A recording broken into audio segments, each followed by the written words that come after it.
Welcome to our channel. Today we how to connect CollegeAdvantage 529 to your banking for contributions, beginner guide step by step clearly.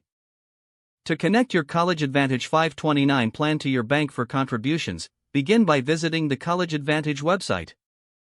Log into your existing account using your username and password. Once logged in, navigate to the contributions section of your account. Look for the option labeled Bank Account Setup or Link New Bank Account. Click on that option to proceed. You will need to enter your bank account information. Provide the bank name, account number, and routing number. Ensure that you double-check these details for accuracy. Select the type of account you are linking, either checking or savings. After entering all necessary information, review the terms and conditions. If everything looks correct, click on the Submit button to save your information. You may be prompted to verify your identity through a security question or code. Follow any additional on-screen instructions to complete the linking process. Once your bank account is successfully connected, you can proceed to make contributions. To do this, return to the Contributions section. Select the amount you wish to contribute from your linked bank account. Confirm your contribution details before finalizing the transaction. After confirming, you will receive a confirmation message for your records.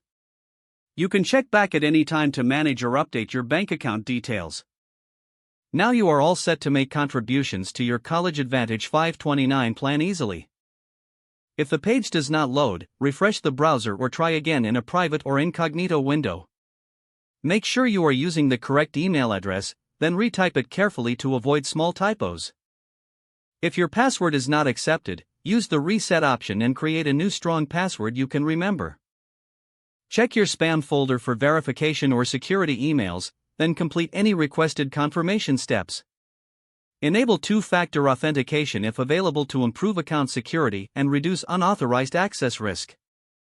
After signing in, review your profile details so your contact information and settings are accurate and current. If you see an error message, note it down and try again after restarting your device and internet connection. Log out when you finish, especially on shared devices, to keep your account and payment information secure. If the page does not load, refresh the browser or try again in a private or incognito window. Don't forget to like this video and subscribe to our channel for more step-by-step tech guides.